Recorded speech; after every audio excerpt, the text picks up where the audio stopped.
আসসালামু আলাইকুম ওরহমতুল্লাহি ওবরকাতু। আজকে দেখাচ্ছি আমাদের কোম্পানির জেনারেটরগুলো, যেগুলো দিয়ে আসলে পুরা ফ্যাক্টরিতে বিদ্যুৎ উৎপাদন করা হয়। প্রত্যেকটা গার্মেন্টস, ডাইং, যে কোনো ফ্যাক্টরি বিদ্যুৎ উৎপাদন করার জন্য ডিজেলের মেশিন থাকে, আবার গ্যাসের মেশিন থাকে। মানে গ্যাস দিয়া বিদ্যুৎ উৎপাদন করে এবং ডিজেল দিয়েও বিদ্যুৎ উৎপাদন করে।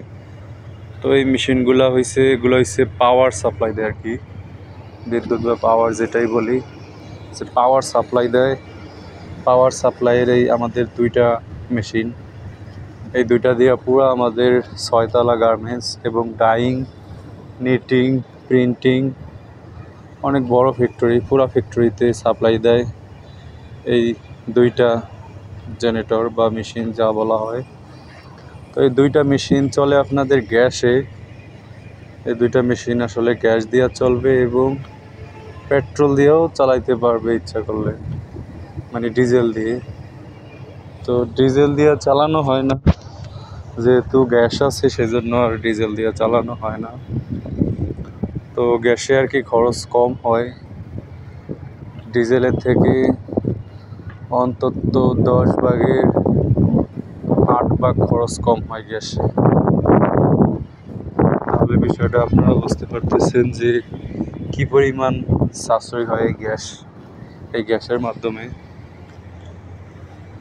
তো এইটা হচ্ছে আরেকটা মেশিন, এটা শুধু ডিজেলের মাধ্যমে চলে। এই মেশিনটা শুধুমাত্র ডিজেলের জন্য, মানে এটা কোনো গ্যাসের লাইন দেওয়া নাই যে গ্যাসের মাধ্যমে চলবে। এটা আর কি পুরানো মেশিন, ফ্যাক্টরি অনেক বছর, অনেক পুরানো মেশিন এটা। এই জেনারেটরটা রাখছে হচ্ছে এক্সট্রা, মানে গ্যাসের দুইটা বাদে এটা হচ্ছে এক্সট্রা। যখন ওগুলা দিয়া কুলাইতে না পারে তখন এটা রাখছে। তো প্রত্যেকটা ফ্যাক্টরিতেই এক্সট্রা জেনারেটর রাখে।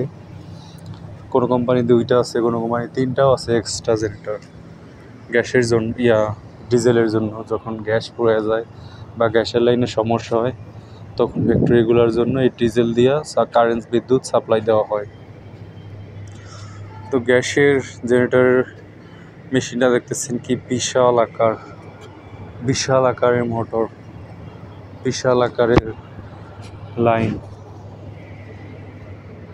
তো আমরা চলে যাইতেছি বড় জেনারেটরগুলো, যেগুলা গ্যাসের মাধ্যমে চলে। গ্যাসের জেনারেটরগুলো দেখতেছেন, এটা হচ্ছে 3য় নাম্বার ডিজেলের বিদ্যুৎ সাপ্লাই। 2টা ডিজেল বিদ্যুৎ সাপ্লাই, মানে 2টা ডিজেল দেওয়া চলে। এই 2টা সবসময় বন্ধ থাকে, যখন এক্সট্রা প্রয়োজন হয় তখন এই 2টা চালু দেওয়া হয়। এই 2টা দেখতেছেন অনেক বিশাল, সব কিছুই মোটরগুলো বিশাল সাইজ, যা দেখলে অবাক হবেন যে কি বিশাল সাইজের মোটর একটা। তো এই বিশাল বিশাল মোটরগুলো দিয়ে বিদ্যুৎ সাপ্লাই করা হয় ভিতরে সব যন্ত্রপাতি। আবার এসে পড়ছি গ্যাসের গুলায়, এটা হলো গ্যাসের, এগুলো দিয়ে বিদ্যুৎ সাপ্লাই দেয়, গ্যাসের মাধ্যমে চলে এই মেশিন। তো এগুলো কিন্তু মোটামুটি ভালোই শব্দ আছে, তবে গ্যাসের গুলায় শব্দ কম, ডিজেলের গুলায় শব্দ প্রচুর শব্দ। তো দেখতেছেন আপনারা এই যে গ্যাস লাইন। আবার এগুলো এমন অত্যাধুনিক ডিজিটাল মেশিন যে আপনার গ্যাসেও চলবে, এই গ্যাসের গুলা আবার ডিজেল দিয়েও চালাতে পারবে। এগুলো হচ্ছে আমাদের পুরো ফ্যাক্টরির মেইন, যেগুলা সবসময় চালু রাখা হয়। তো এই বিশাল আকারের মেশিনগুলো দিয়ে পুরা ফ্যাক্টরিতে হাজার হাজার মেট্রিক টন বিদ্যুৎ সাপ্লাই দেওয়া হয়। আসলে একটা ফ্যাক্টরি কিন্তু বিদ্যুৎ কম লাগে না, একটা ফ্লোরে অনেক বিদ্যুতের প্রয়োজন হয়।